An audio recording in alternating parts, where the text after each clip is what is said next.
sister. North, east, south, west, oh plateau, arise, arise. Let's sing one song of peace.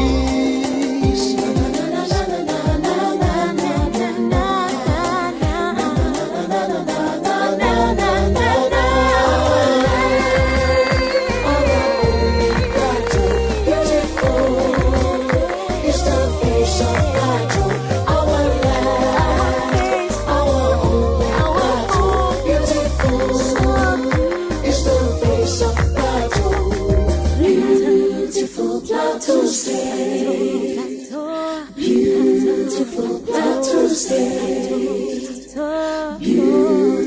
Plateau State, beautiful Plateau State.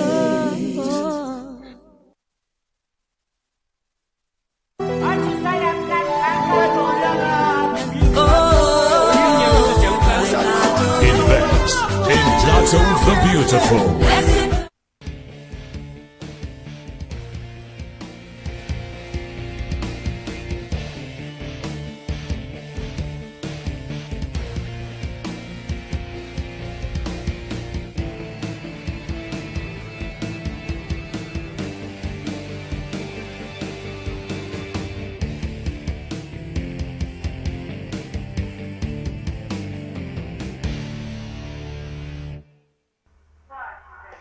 My name is Jimmy Nzita and you're watching News Track coming to you live from our Refill studio. Good afternoon. Some residents in Jos have welcomed the 48-hour curfew imposed on Jos North from Sunday midnight. This measure, they say, will enable security agencies to restore calm at Angon-Rukuba after the attack that claims lives and left several injured. Correspondent Simon Swakia has details as presented in our studio. Plateau State government has imposed a 48-hour curfew on Jos North after Sunday's attacks in Angon-Rukuba, aimed at preventing reprisals and restoring order. Speaking to journalists, Plateau Youth Council State Chairman Panangon Eng alongside the Northern Zone Chairman Samson Chiroma urged the youth to stay calm and obey the curfew, warning that violence will only worsen hardship for families. Over 28 bodies lying there are not goats, they are not cows. We are talking about human beings in a very peaceful area. And so this measures we are trying as much as possible to control the youth from reaction. We would want the government to swiftly take actions. Exactly at 7:30 yesterday at night, when we were just sitting down, we just had several gunshots. And knowingly, when we came out to confirm what is going on, we now discovered that there are some people that have dress with army uniform. They started shooting people, killing people, and some of them were using machete. They started killing people and we have recorded 26 corpses now. Director General, Plateau State Peace Building Agency Julie Sanda told reporters that while government efforts have improved stability, some criminal elements still seek to undermine the effort. What has happened is very shocking and very gruesome, very gruesome. And I can understand the pain that the people are going through and the anger. But in all of this, I want to appeal for calm. She called for community vigilance and timely information to security agencies. Acting Director, Search and Rescue State Emergency Management Agency, Ashams Azi, said the teams were on site to register affected households and coordinate support for the bereaved families. We're trying to assess the situation as the State Emergency Management Agency to see how we will proffer humanitarian assistance to this particular issue, especially trauma healings, not just NFIs and non-NFIs. Plateau State CAN Chairman Reverend Dunka Gomwork pledged to work with security and community leaders to investigate the root causes. Even the Bible says we'll be persecuted. This thing that happened is painful. Even me, as I'm standing here, I'm not happy at all. But you see, we have to be wiser than the devil. Our Lord Jesus Christ teaches us that whatever we do, we have to operate with wisdom. At the time of filing this report, youth and security personnel were conveying the victim's body to the mortuary. The usual busy terminus market is under lock and key following the 48 hours curfew imposed in Jos North local government area. Plateau State Governor Caleb Mutfwang says the emergence of Nantawi Yilwada as chairman of the All Progressive Congress is a major milestone for Plateau State and the Nigerian political landscape. Governor Mutfwang, while emphasizing the state's legacy in national leadership, sued for unity among stakeholders for the collective progress of the party. The governor stated this when he led a high-powered delegation of political stakeholders on a solidarity visit to the APC National Chairman's residence in Maitama, Abuja. Our government house correspondent has details.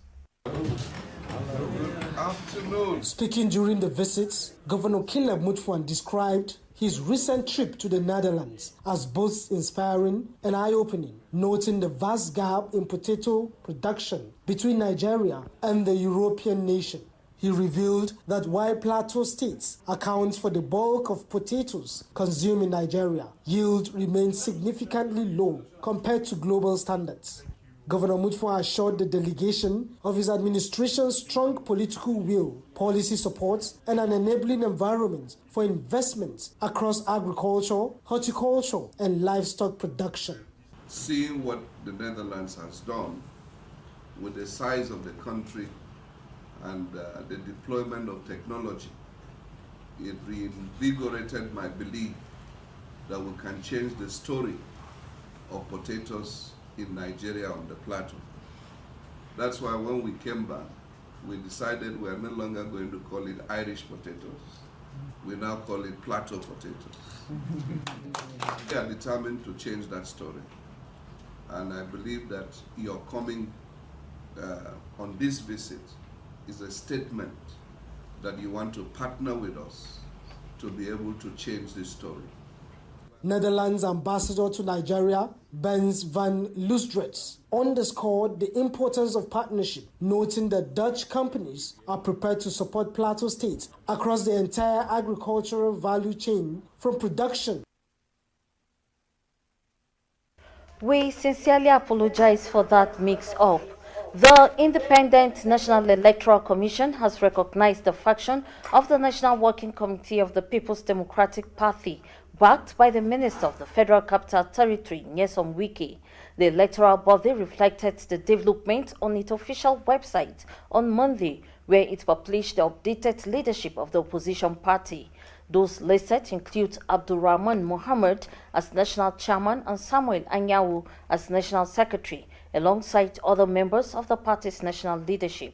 Both Abdulrahman and Anyawu emerged during the PDP National Convention held on Sunday night at the Velodrome of the National Stadium in Abuja.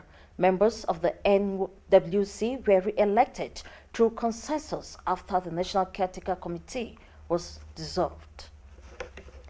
Governor Caleb Mutfwang has reaffirmed his administration's resolve to reposition potato farming in Plateau State, driven by improved quality, technology, and value chain development.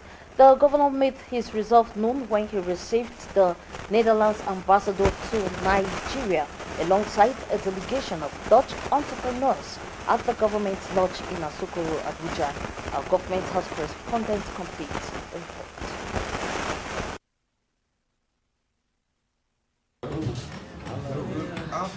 Speaking during the visit, Governor Caleb Mutfwang described his recent trip to the Netherlands as both inspiring and eye-opening, noting the vast gap in potato production between Nigeria and the European nation.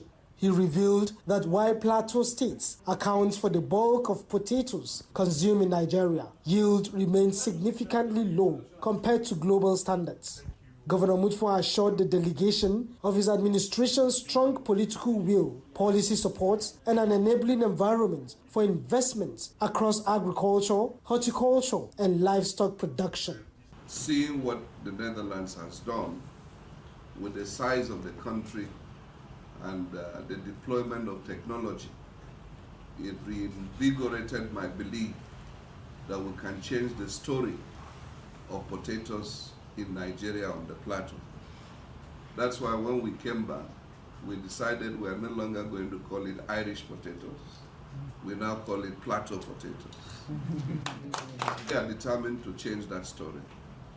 And I believe that your coming on this visit is a statement that you want to partner with us to be able to change this story. Netherlands ambassador to Nigeria, Bens van Loosdrechts, underscored the importance of partnership, noting that Dutch companies are prepared to support Plateau State across the entire agricultural value chain, from production to logistics and market access. He described the collaboration as mutual beneficial, combining Dutch technical expertise with the state's agricultural potential. It's very important for the Dutch entrepreneurs to understand that there is a place where they can go and where they will get support at the political level, but also from the farmers themselves. And we understand that there is a fantastic environment for working together. As you say, it is about a partnership, much more than anything else. And I believe that we will be complementary in our cooperation. Even the companies that you see here, they're not all potato growers, but some are working in logistics. It is very complex, of course, because it's not only about growing potatoes, but making sure they come to the market, they come to the consumers, that people eat them. It's about storage, it's about all aspects of the value chain that need to be filled in. Both parties expressed optimism that the visit would mark the beginning of a stronger bilateral relationship with a shared goal of driving agricultural innovation and contributing to global food security. This is Pamzi Jamal. Yeah. We earlier told you that Plateau State Governor Caleb Mutfwang says the emergence of Nantawe Yilwada as chairman of the All Progressive Congress is a major milestone for Plateau State and the Nigerian political landscape. Governor Mutfwang, while emphasizing the state's legacy in national development, sued for unity among stakeholders for the collective progress of the party. The governor stated this when he led a high-powered delegation of political stakeholders on a solidarity visit to the APC national chairman's residence in Maitama, Abuja. Our government house correspondent has details. Governor Caleb Mutfwang, while paying the national chairman of the All Progressives Congress, APC, Nantawe Yilwada, a congratulatory visit, highlighted the unity demonstrated by the diverse delegation, which included former governors, lawmakers, party leaders, women, and youth groups, describing it as a symbol of a new beginning for Plateau politics. He called for sustained unity, urging stakeholders to set aside differences and work collectively for the progress of the state and the nation. We are confident that what you have demonstrated over the last couple of months, that is only a sign of the capacity God has invested in you to be able to hold this party together. And we are confident that you will break the record of previous office holders. For us on the plateau, I think this event is very significant. God has begun a journey on the plateau, and I don't want us to take it for granted. There's a season for everything. There's a time to fight, but there's a time to befriend one another for the good of our people and for the glory of God. APC National Chairman Nantawe Yilwada appreciated the show of solidarity, describing it as a historic moment of political unity in Plateau State. He pledged total commitment to his new role, assuring that he would work diligently to advance the interests of both the party and the state at the national level. I think this is the first time that Plateau is coming under one shelter, one political party, where there's nearly no opposition in the state. All the big fishes, all the sharks in the political water, they're all here. So when I look at the array of people who are seated here, I strongly feel that Plateau is already in the mainstream. And I'm very Plateau people for this show of love, solidarity, and the support you've given me. Your Excellency, this journey we started. Surely no man can put us under. Yilwada also reaffirmed his readiness to collaborate with the state leadership to ensure effective governance and development. This is Pamzu Jamal. Borno State Governor Babagana Zulum has approved the immediate dissolution of the State Executive Council. He also directed all commissioners to hand over the affairs of their respective ministries to permanent secretaries on or before Friday, April 4th.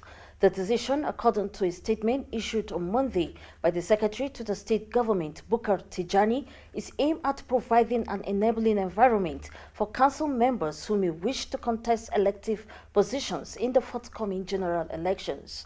The decision is to provide an enabling environment for any member of the council in the forthcoming general elections. Governor Zulum has therefore directed all commissioners to hand over the affairs of their respective ministries to the permanent secretaries on or before Friday, April 3rd, 2026. The statement quotes that Governor Zulum expresses profound appreciation to the outgoing commissioners for their dedication, commitment, and invaluable contributions to the development and service of the people of Borno State.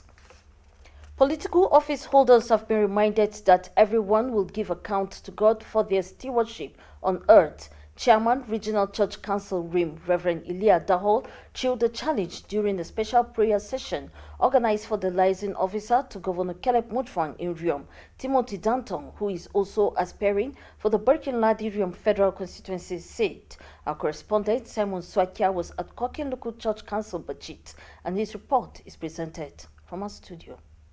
The church was packed full as political associates of Timothy Danchang accompanied him to seek God's guidance ahead of the 2027 general election. Delivering a sermon, Chairman Kokin Regional Church Council, RIM, Reverend Elia Dachol, urged elected leaders to be honest with their campaign promises and work to fulfill them when given the opportunity. He warned the aspirants to be careful and not betray public trust if elected. God is the sovereignty. God is the supreme being. God is the all in all over all things, over all creations. But if you don't put God first, if you put man first, man will disappoint you. Honorable Timothy, you can't with so many people. Eyes are behind. Let me tell you, it's not everybody that comes here that loves you. Chairman, Riom Local Government Council, Satishwa, Mangu South Liaison Officer, Balafangje, and Bachi District Head, Da Gyang Dalyup, said Dantong has been tested in previous roles and proven capable. On one of the sharks in the political waters, so to speak, his journey is making politics in this state to be brighter to be bolder in brackets.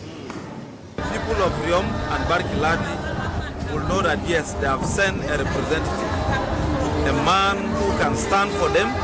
The aspirant, Timothy Dantong, who spoke on his journey since 1999 under the slogan Abundant Grace, said God has remained faithful to him. To represent my people by the calls of the people to represent them in the National Assembly, Barkin-Ladi Riom constituency.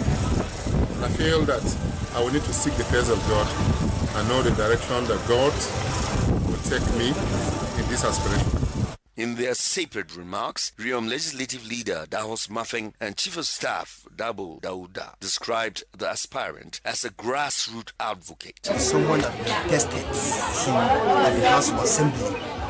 And for now, we don't have any problem for him going to the seat of representative. For Right Honorable Timothy Danton, we cannot mention Right Honorable Danton without mentioning our political shakers of Riom, who he was mentored by the former Senate Minority Leader Simon Madcon, who is aspiring to still go back to the Senate and represent. Prayers were offered for him and his family. Meantime, the Timothy Danton with Cecilia Foundation has put smiles on the faces of more than 50 widows in Bachi.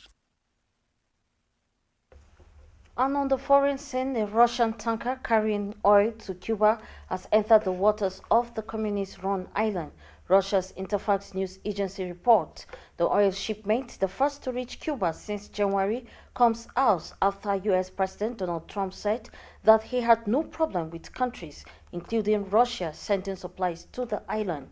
Trump's remark appeared to signal a loosening of the factor oil blockade his administration had imposed on Cuba since January. Cuba has been experiencing a series of nationwide blackouts as the blockade exacerbated existing shortages. According to Interfax, the Russian tanker Anatoly Kolodkin is carrying a humanitarian shipment of 100,000 tons of crude oil. Last week, the World Health Organization had warned that severe fuel shortages meant that Cuban hospitals were struggling to maintain emergency and intensive care services. Cuba's situation has deteriorated rapidly since 3rd January when U.S. forces seized Venezuelan leader Nicolas Maduro, a staunch ally of the Cuban government who had been providing the island with oil under highly preferential terms. Trump also threatened to impose tariffs on any nation sending oil to Cuba. And that is it on News Track. Stay tuned for global news at 6:30 p.m. and news update at 10 p.m. Have a wonderful afternoon.